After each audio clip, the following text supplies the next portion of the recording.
নমস্কাৰ সকলো অসমবাসীকে মই বাণী গগৈ স্বাগতম জনাইছোঁ। বহু দিনৰ মূৰত আজি পুনৰ এটি ভিডিঅ' আপোনালোকৰ মাজলৈ আগবঢ়াই দিব বিচাৰিছোঁ। ইমান দিন মাজতে গেপ হৈ গ'ল, আপোনালোকে নিশ্চয় জানে। পৰীক্ষাৰ প্ৰেছাৰ পৰিছিলে, যিহেতু ADREৰ পৰীক্ষা 3rd grade higher secondary level আৰু গ্ৰেজুৱেশ্যন লেভেলৰ ময়ো দিছিলোঁ। সেইকাৰণে অকণমান বিৰতি ল'লোঁ ইউটিউবৰ পৰা।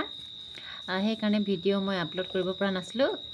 এতিয়া অকণমান আজৰি হৈছোঁ আৰু সেইবাবে ভাবিলোঁ ভিডিঅ' এটা আপোনালোকৰ মাজলৈ আগবঢ়াওঁ।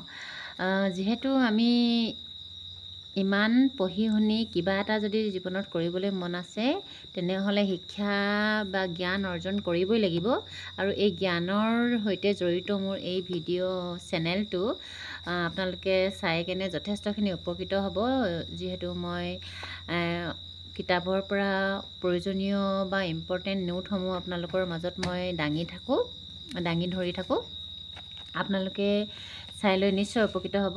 আজি মই আপোনালোকৰ মাজলৈ লৈ আহিছোঁ অসমীয়া ৰোমান্টিক যুগৰ এজন কবি হৈছে ৰঘুনাথ চৌধুৰী। তেওঁৰ পৰিচয় মই আপোনালোকৰ মাজত দাঙি ধৰিব বিচাৰিছোঁ। আশা কৰোঁ আপোনালোকে ভিডিঅ'টি চাই লাভান্বিত হ'ব। আহকচোন ভিডিঅ'টোৰ মাজলৈ আগবাঢ়োঁ। ৰঘুনাথ চৌধুৰীৰ পৰিচয়। অসমীয়া ৰোমান্টিক কবিতাৰ ধাৰাটো আগুৱাই লৈ যোৱাৰ ক্ষেত্ৰত অগ্ৰণী ভূমিকা গ্ৰহণ কৰা কবিজন হ'ল ৰঘুনাথ চৌধুৰী। ৰঘুনাথ চৌধুৰীৰ কবিতাত ফুল আৰু চৰাই অৰ্থাৎ প্ৰকৃতিৰ এক বিশেষ ভূমিকা লক্ষ্য কৰা যায়। সেয়েহে অসমীয়া কাব্য জগতত তেওঁ বিহগী কবি আৰু প্ৰকৃতি কবি ৰূপে জনাজাত। ৰঘুনাথ চৌধুৰীক আমি সকলোৱে জানো বিহগী কবি ৰূপে আৰু প্ৰকৃতি কবি ৰূপেও তেওঁ জনাজাত।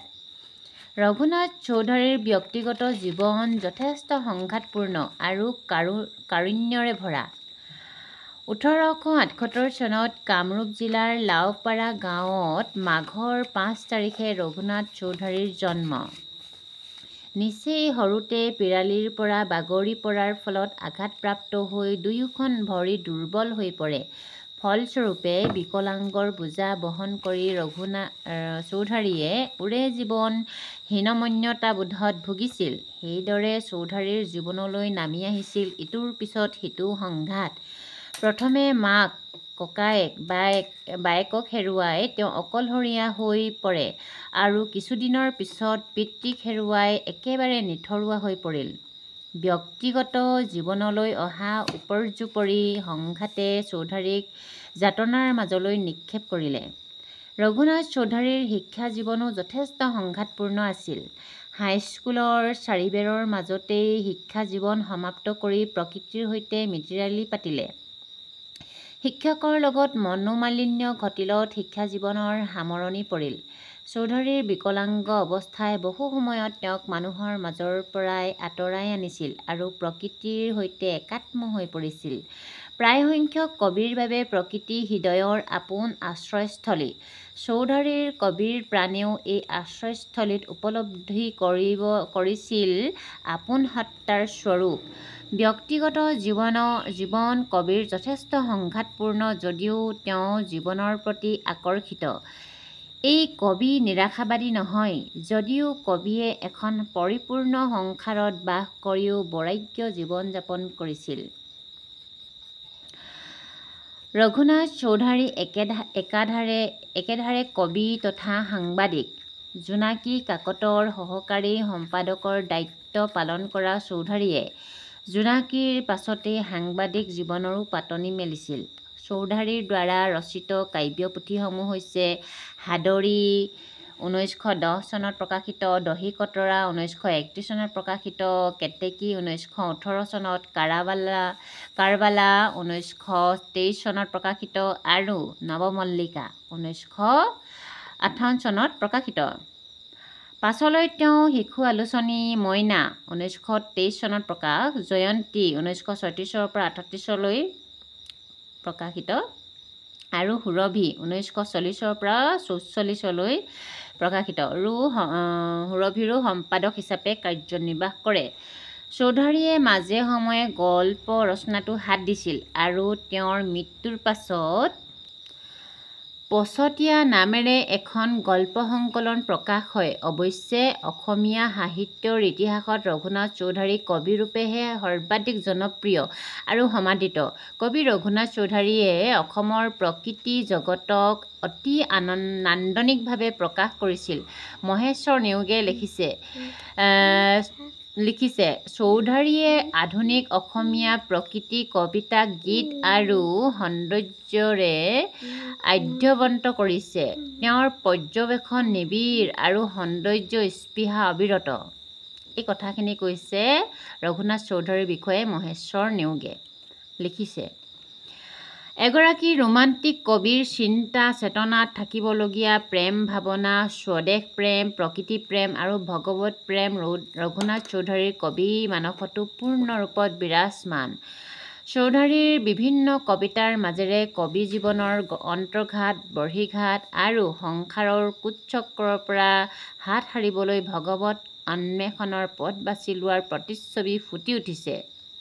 যদিও কবি পৃথিৱী বিমুখ কবি নাছিল। এয়া আপোনালোকে দেখিলে ৰঘুনাথ চৌধুৰীৰ জীৱনৰ কিছু অংশ। ৰোমান্টিক কবিৰ কবিতাত কি গুণ থাকিব লাগিব আপোনালোকে এয়া গম পালে। প্ৰেম ভাৱনা থাকিব লাগিব, স্বদেশ প্ৰেম থাকিব লাগিব, প্ৰকৃতি প্ৰেম থাকিব লাগিব, ভগৱত প্ৰেম। এই সকলো গুণ ৰঘুনাথ চৌধুৰীৰ কবি মানসত পূৰ্ণ ৰূপত বিৰাজমান আছিল। আৰু ৰঘুনাথ চৌধুৰীৰ বিষয়ে মহেশ্বৰ নেওগে লিখিছে চৌধুৰীয়ে আধুনিক অসমীয়া প্ৰকৃতি কবিতা গীত আৰু সৌন্দৰ্যৰে আদ্যৱন্ত কৰিছে।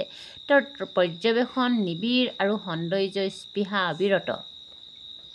ৰঘুনাথ চৌধুৰী একাধাৰে কবি আছিল তথা সাংবাদিকো আছিল। তেওঁ জোনাকী কাকতৰ সহকাৰী সম্পাদকৰ দায়িত্ব পালন কৰা ৰঘুনাথ চৌধুৰীয়ে জোনাকীৰ পাততে সাংবাদিক জীৱনৰো পাতনি মেলিছিল। তেওঁৰ কবিতা পুথিসমূহ হৈছে এয়া সাদৰী, দহিকতৰা, কেতেকী, কাৰবালা আৰু নৱমল্লিকা। আৰু তেওঁৰ শিশু আলোচনীখন হৈছে মইনা। জয়ন্তী আৰু সুৰভিৰো সম্পাদক আছিল, সম্পাদক হিচাপে কাৰ্যনিৰ্বাহ কৰে তেওঁ শিশু আলোচনীখন হৈছে মইনা। এইটো তেওঁ জয়ন্তী আৰু সুৰভিৰো সম্পাদক আছিল, সম্পাদক হিচাপে কাৰ্যনিৰ্বাহ কৰিছিলে।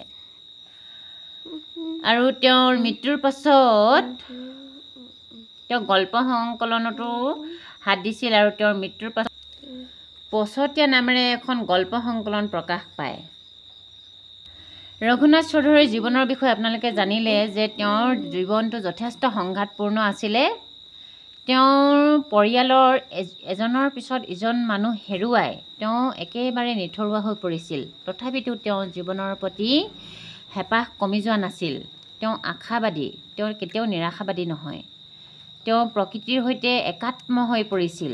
যদিও তেওঁৰ জীৱনত কোনো মানুহৰে সংগ নাছিল, তেওঁ মানুহৰ পৰা আঁতৰি প্ৰকৃতিৰ লগত আশ্ৰয় কৰিছিল বা বাস কৰিছিল।